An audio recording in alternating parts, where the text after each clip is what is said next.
I just used your card for candy. That's what he said. Like it was nothing. Like candy cost $8,400. His voice was small, casual, sticky with innocence. My nephew stood in the doorway holding a plastic bag, sugar dust on his fingers, eyes already looking past me toward the TV, toward noise, toward distraction, toward escape. I smiled. That's the part that scares me now, because something in me went very still. It was 11:47 p.m. The house was quiet, but my phone wasn't. One vibration, then another, then a third. I didn't check right away. I already knew. You feel betrayal before you see it. It's a pressure behind the eyes, a tightening in the jaw, like your body warning you before your mind catches up. I waited until he went back to the couch, until the cartoon swallowed him again. Then I opened my banking app. The screen loaded slowly, painfully slow, like it wanted me to think twice. It didn't matter. $1,200, $3,000, $900, $1,800, $1,500. My thumb hovered. $8,400. Gone. Not stolen. Used. I sat on the edge of my bed, phone glowing in the dark, my reflection staring back at me from the black mirror of the screen. I didn't look shocked. I looked tired, because this wasn't new. This was just bigger. Down the hall, I heard my brother laughing. The sound drifted through the walls, warm and careless. I walked into the kitchen. "Hey," I said, softly. He didn't turn. "Yeah, did you use my card today?" Silence. Then, "Oh, yeah, just a bit. You know, for the kid." I waited. "Mom said it was fine," he added quickly. "Of course, she did." I went to her room. She was already in bed, glasses off, phone in hand. She looked up at me like I was interrupting something important, which I was. Her comfort. "Mom," I said, holding up the phone. $8,400. She sighed. That deep, theatrical sigh. The one that meant I was about to become the problem. "They're kids," she said. "Kids will be kids." I stared at her. No apology, no question, no concern, just permission. Something clicked. It was quiet, not dramatic, not explosive. It was the sound of a lock turning. "I'm going to bed," I said. She waved me away like a nuisance. I lay in the dark afterward, staring at the ceiling, watching the minutes crawl. 12:30 a.m., 1:10 a.m., 1:58 a.m. At 10 a.m., I sat up. My phone was already in my hand. I didn't hesitate. One account, then another, then the last. I froze their access. All of it. Cards, apps, auto payments, everything. The system asked, "Are you sure?" I smiled again. "Yes." I whispered. At 7:30 a.m., my brother screamed my name from downstairs, and for the first time all night, I slept. My brother's scream didn't sound like anger at first. It sounded like panic, the kind that rips through sleep and makes your stomach drop before your feet touch the floor. I stayed in bed for exactly 10 seconds after I heard it. Not because I was scared, because I was listening. Drawers slammed, cabinets banged. A chair scraped hard against the tile. Then my phone lit up. One call, two, three. I let them ring. Downstairs, the volume rose. My mother's voice joined in, sharp and confused, then quickly turning into something else. Blame. I moved slowly, brushed my teeth, washed my face, watched myself in the mirror like I was someone else. My eyes looked clear, empty, focused. That scared me more than anything. When I walked into the kitchen, they both turned at the same time, like predators hearing a branch snap. "What did you do?" my brother shouted. I tilted my head. "Good morning. You locked everything," he said. His hands were shaking. "My card declined. The rent payment bounced. My phone is off." I looked at my mother. She was already shaking her head, like she'd rehearsed this part. "You're being dramatic," she said. "It was an accident. You don't punish family like this." Punish. That word landed wrong. I hadn't punished anyone. I had stopped bleeding. "You used my card without asking," I said quietly. He scoffed. "You're acting like I robbed you." I didn't respond, because something else had clicked during the night. Something colder, something heavier. It wasn't just the money, it was the pattern. I saw it suddenly, like stepping back from a painting and finally seeing the shape. The emergencies. The borrowed cash that never came back. The subscriptions I didn't sign up for. The rides, the groceries, the school fees.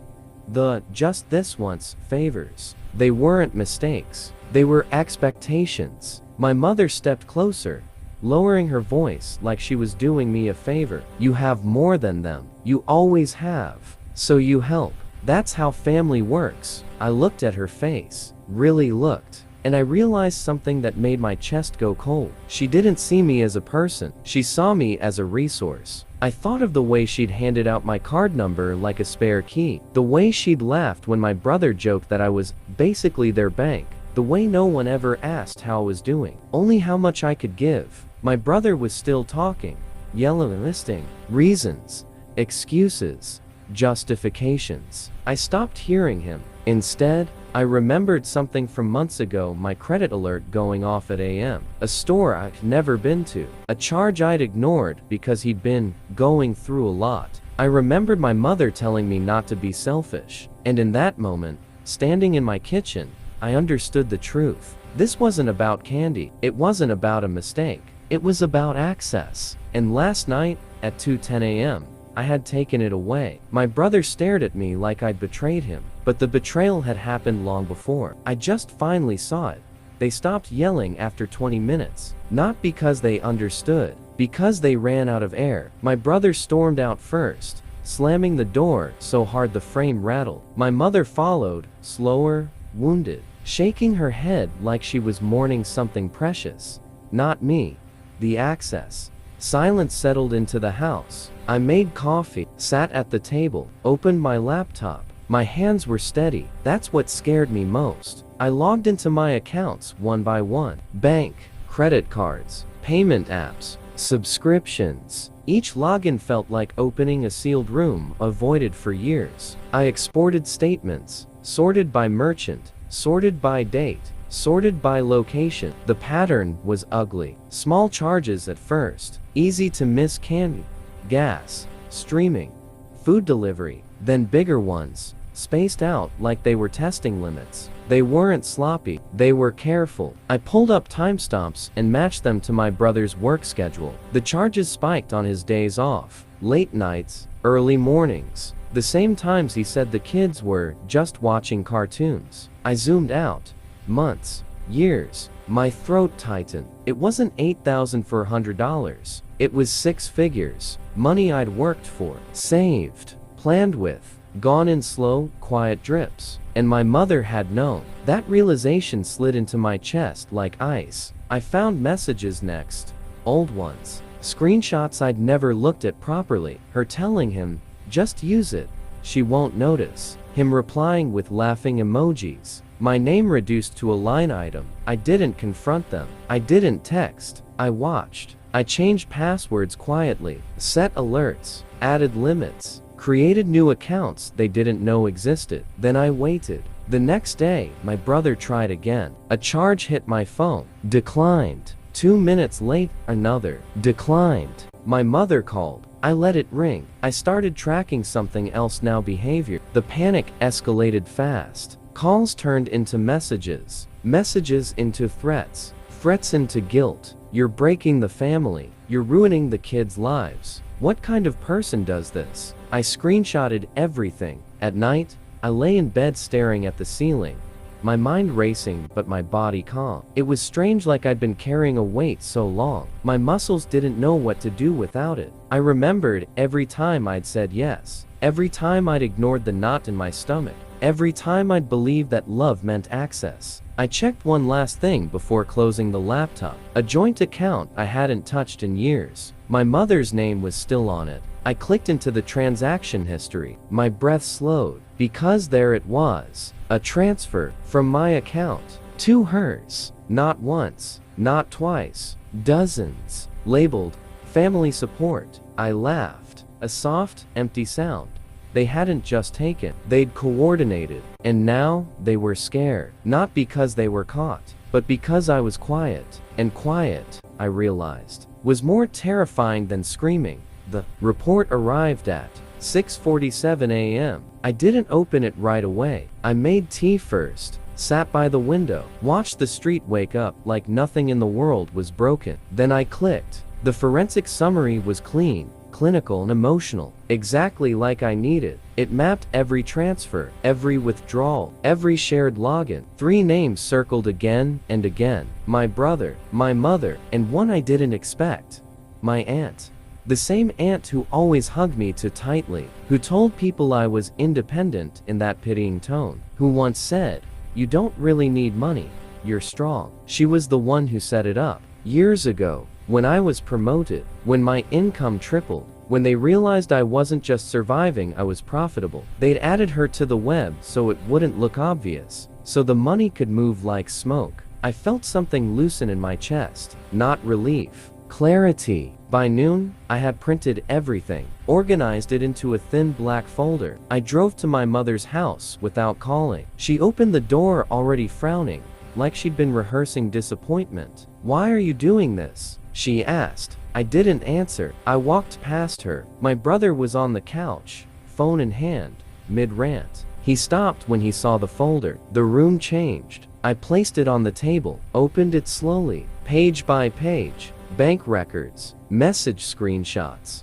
timelines, names highlighted in yellow. No shouting, no accusations, just paper. My mother's mouth opened, then closed. My brother stood up, knocked his knee on the table, cursed. "Explain," I said softly. Silence stretched. My aunt's name glowed on the page like a well. "She needed help," my mother whispered. I tilted my head. "Did I?" My brother ran a hand through his hair, pacing. "You're acting crazy. This isn't. It's theft," I said. The word landed heavy. My mother sat down. For the first time, she looked old. "I was protecting the family," she said. I nodded. That was the truth. They never saw me as family. I was the system, the backup, the wallet that didn't complain. I closed the folder. "I already froze everything," I said. "And I reported it." My brother's face drained of color. "You wouldn't." I looked at him. "I already did." The silence shattered into panic. Voices rose. Excuses spilled.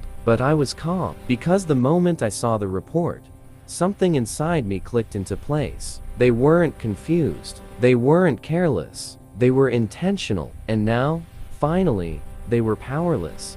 They begged in different languages. My brother used anger. My mother used tears. My aunt, when she arrived 30 minutes later, used religion. "Blood is blood," she said, hands shaking as she reached for the folder. I pulled it back. "No," I said calmly. "Blood is biology. This was business." That sentence cut deeper than shouting ever could. My brother lunged for his phone. No signal. I had already called the bank, the lawyer, the fraud department, and my accountant. The order mattered. It always does. "You ruined us," my brother whispered, voice breaking. I watched him carefully. This man who once took my lunch money, who told me I was lucky to have a job at all, who laughed when I worked night shifts. Now, he couldn't afford his mortgage. I felt nothing. Not joy, not sadness, only precision.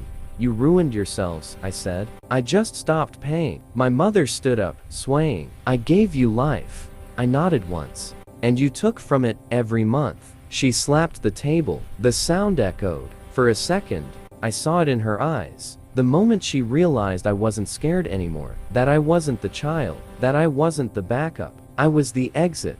"You can fix this," she said. "Just call them back." I leaned forward. My voice stayed soft. "I didn't come to fix it." Silence. "I came to make sure you understand something." They leaned in without realizing it. I smiled. "Just a little. For years, you told everyone I was selfish, cold, distant. You said I didn't care about family." I stood up. "And you were right." My brother collapsed back onto the couch. My aunt started crying. My mother's face folded in on itself. I picked up my bag. "Lawyers will handle the rest," I said. "Don't contact me again." "You can't just disappear," my brother said, desperate now. I paused at the door, turned back. "I already did," I said. Then I left. No dramatic slam, no final speech, just footsteps. Behind me, the house broke apart in whispers and screams. Ahead of me, the street was quiet. I walked to my car slowly, because revenge isn't loud. It's clean, it's final, and it doesn't look back.